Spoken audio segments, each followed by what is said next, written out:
जय सीताराम। जय श्री सद्गुरु नारायण भगवान की। अपने अपने माता पिता की जय। आज का जो प्रसंग है वो भागवत श्रीमद् भागवत पुराण से है कि राक्षसी पूतना को माता पूतना क्यों कहा गया, और दूसरी बात ये कि अगर माता है तो किस कारण से माता बनी। तीसरा कारण ये कि उसने मतलब भगवान को स्तनपान के दौरान मतलब विष भी क्यों पिलाया। तो ये सब पूर्व जन्म से ही फिक्स था।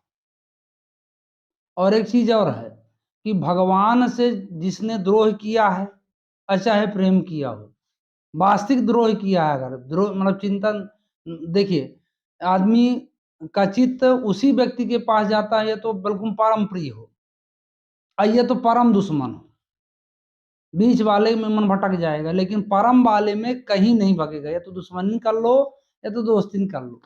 तो जितने इतने थे, चाहे हिरणाक्ष हो, हिरण्यकश्यप हो, और प्रहलाद, कंस, अघासुर, बघासुर, बकासुर, जितने सुर थे, है ना, सब भगवान के वो उसी गति को प्राप्त हुए जो अच्छे अच्छे संत प्राप्त होते हैं।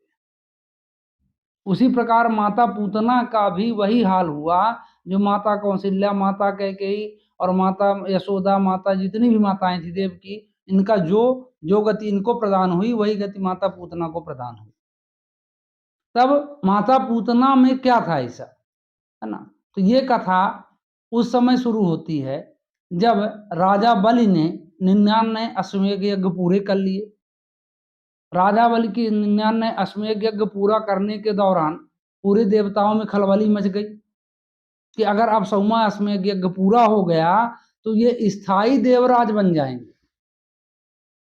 और शुक्राचार्य पूरी तैयारी में थे कि 100वां अश्वमेध यज्ञ पूरा ही होगा, कोई ताकत हरा नहीं सकती, क्योंकि जितनी मतलब तंत्र मंत्र की ताकत थी शुक्राचार्य की, और वैसे वाली शारीरिक ताकत राजा बलि के पास खुद ही थी। इसलिए 100% ये सिद्ध था कि 100वां अश्वमेध यज्ञ पूरा होगा और राजा बलि परमानेंटली देवराज इंद्र का पद ग्रहण करेंगे। लेकिन आपन सोचा दूर है प्रभु सोचा तत्काल, बलि चाहे आकाश को प्रभु पठे पाताल। पर जो राम जी सोचते हैं वो होता है, वही है वही जो राम रचि राखा, है ना। क्योंकि शुक्राचार्य भी उन्हीं के बनाए हुए हैं, राजा बलि भी उन्हीं का बनाया हुआ है। अब इंद्र सब पहुंचे भगवान के पास, प्रार्थना की, हे नारायण, अब 100वां अश्वमेध यज्ञ बलि करने वाला है और पूरा होने पर ऐसा ऐसा हो जाएगा, खुद ही जानते हैं। तो शुक्राचार्य उसे अनाचार पापाचार कराएंगे और तीनों लोक में अव्यवस्था फैलेगी। भगवान ने कहा बात सत्य है। तो क्या किया जाए, उन्होंने कहा कि इसके यज्ञ को रोक दिया जाए। ठीक। तो भगवान ने मतलब अवतार किसका धारण किया, वामन भगवान का। अब वामन भगवान के अवतार में परमात्मा जब अवतरित हुए तब ये पहुंचे राजा बलि के पास, और राजा बलि 100वां अश्वमेध यज्ञ चालू कर दिए थे। हो गया संकल्प, पूजा पाठ विधियां जो थी वो चालू थी। तब तक में ये पहुंचे, भिक्षाम देहि भिक्षाम देहि भिक्षाम देहि ऐसे बोले 2-3 बार। राजा बलि के कानों तक की जब आवाज पहुंची तो राजा बलि बिल्कुल धर्मनिष्ठ। देखिए, कुछ राक्षस तो ठीक है, बाकी उसमें कर्म ये था कि वो बहुत धर्मात्मा व्यक्ति था। वो खट्ट से उठा वहां से, और जब उठा तो शुक्राचार्य ने रोका, कहाँ जा रहे हो। बोले नहीं, मेरे द्वार पर याचक खड़ा है और मैं किसी भी हालात में नहीं रुक सकता, मुझे जाना ही पड़ेगा। पहुंचे, जब बाहर देखता है तो बड़े सुंदर शरीर, जो काम ऐसी सुंदरता जो कामदेव को लज्जित कर दे, ऐसा स्वरूप, है ना, जिसको देखकर बिल्कुल मंत्र मुग्ध जिसको बोलते, इस तरह हो गया राजा बलि। और यही बिल्कुल अलायद भाव से लगे कि बस इनके चेहरे से नजर ना हटे, बस इन्हीं को देखते रहो। तो देख रहा है उनको और पूछ रहा है कि हे विप्रवर, आपको क्या चाहिए। उन्होंने कहा, राजन, आप पहले संकल्प लो कि मैं जो मांगूंगा आप दोगे। उसने कहा, मैं संकल्प लेता हूं जो आप मांगोगे, जो मांगोगे मैं दूंगा। बोले संकल्पित, बोले 100% संकल्पित। तो ठीक है। और इस घटना को उनकी जो बेटी थी राजा बलि की, उसका नाम था रत्नमाला। वो राजा बलि की बेटी जो है, जब वो बाहर आए संकल्प के मतलब वो सुन के भिक्षाम देही, तो वो भी बाहर आई और उसने वो भी अद्भुत स्वरूप को देखा। तो उसके मन में एक कामना पैदा होती है कि हे प्रभु, इतना सुंदर बालक, इतना कांतिमय, है ना, मेरे अगर गर्भ से पैदा होता तो मैं मातृत्व सुख भोग, जिसको स्तनपान कहलाते।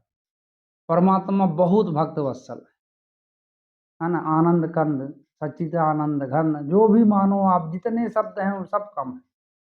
उन्होंने प्रेम भाव में उसको भी स्वीकार कर लिया, बोले तथास्तु। अब वो वहीं खड़ी है, अब ये देख रही है, तो उन्होंने कहा मांगो जो वरदान मांगना। तो उन्होंने कहा मेरे पग से 3 पग धरती में नापूंगा और मुझे आप दे दो। जैसे 3 पग का नाम लेते हैं, वैसे शुक्राचार्य का खट्ट से दिमाग जाता है कि ये विप्र 3 पग क्या करेगा, वो इतने छोटे छोटे इसके पैर हैं, 3 पग इसमें तो अब बैठ भी नहीं पाएगा आदमी, तो ये करेगा क्या, है ना। तो उन्होंने कहा कि खट्ट से वो अपने दिमाग के अंदर ध्यान में देखे विष्णु, अरे राजा बलि से उसने कहा रुक जाओ, इसको दान मत देना, ये सबसे बड़ा दुश्मन तुम्हारा विष्णु है और छलिया है। राजा बलि ने बड़ा गौरवपूर्ण बात कही कि जिस परमात्मा को लोग ध्यान में योग तपस्या से पाते हैं, जो परमात्मा सबको 84 लाख योनियों 3 लोक 14 भुवन का दाता है, आज मेरे पास याचक रूप में खड़ा है। मैं इस सौभाग्य को कभी जाने नहीं दूंगा गुरु जी, चाहे मेरा सर्वस्व चला जाए। ये परम आनंद का बात, भले राक्षस था, देखो उसके यहाँ ये वृत्तियां थी, ये बहुत सौभाग्यशाली दिन है, मैं इसको अब हटा नहीं सकता। उसने कहा तुम्हारा विनाश हो जाएगा, उसने कहा मैंने कहा ना कि सर्वस्व चला जाए, फिर भी मैं इस सुख को भोगूंगा ही। उसने कहा आप विप्र, मुझसे संकल्प लीजिए, आप अपने पग में जहां आपको मन पड़े वहां धरती नाप लीजिए। अब कमंडल में जैसे जल कमंडल से संकल्प हुआ, तो कमंडल से जल ही न निकले। शुक्राचार्य उसके नली में घुस गए, उसको जाम कर दिए। भगवान सब जानते थे, वो पानी न निकले, अब संकल्प किससे हो। उन्होंने कहा राजन लगता है इसमें कचड़ा फंस गया। उन्होंने कुशा उठाई और सीधे वहां से डाला, तो इनकी एक आंख चली गई, रक्त रंजित हो गई। अब शुक्राचार्य ने श्राप दिया, जाओ गुरु की आज्ञा की अवहेलना किए हो, नाश हो जाएगा। उसने कहा सिरोधार कर लिया, बोले जो भी होना। अब इसीलिए एक आंख से शुक्राचार्य जो है, मतलब एक आंख उनकी खराब हो गई। नहीं आदमी इस समय व्यंग मार देता है, एक आंख से खराब व्यक्ति बोलता है शुक्राचार्य, ठीक। तो शुक्राचार्य जन्म से मतलब एक आंख बेकार नहीं थी, इसी कथा में बेकार हुई। अब उन्होंने संकल्प लिया, अब 3 पग धरती की नपाई शुरू हो गई। एक पग में मतलब विष्णु ने पूरा, भगवान वामन भगवान ने पूरा धरती नाप लिया। दूसरे पग में पूरे स्वर्ग लोग 3 लोग 14 भुवन सब आ गए। अब तीसरा पग कहाँ रखे, तो उन्होंने पूछा बलि से, बोले अब बताओ तीसरा पग कहाँ रखूं। उन्होंने कहा प्रभु बस मेरा शरीर बचा है, आप इसी में रख दो। जैसे तीसरा पग उनके ऊपर रखा, और सड़सड़ाहूं चले गए पातालपुरी। हालांकि बने राजा, क्योंकि भगवान को उसने वचन दिया था, वचन पूरा किया, है ना।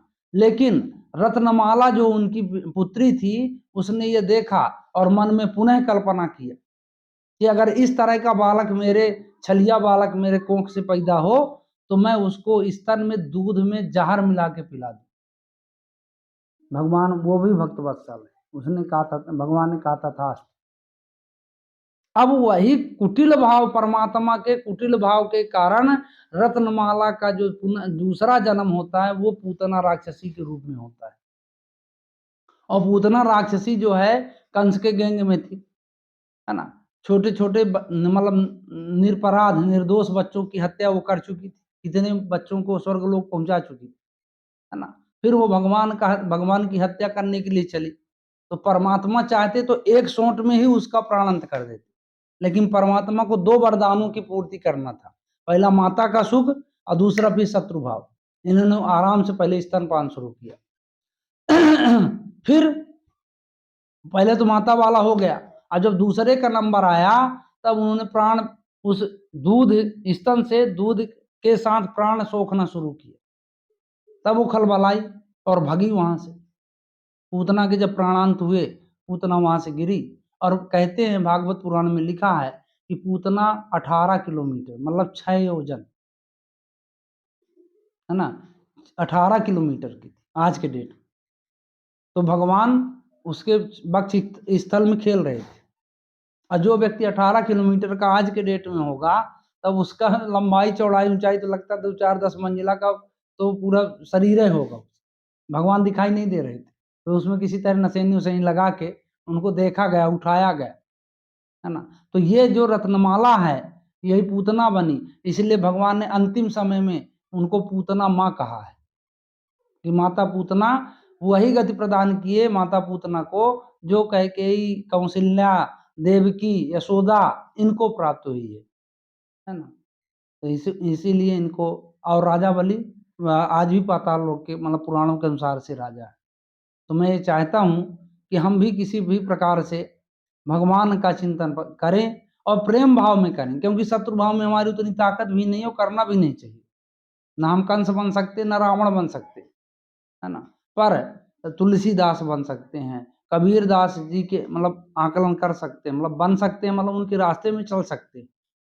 बनने का भाव ये है मेरा।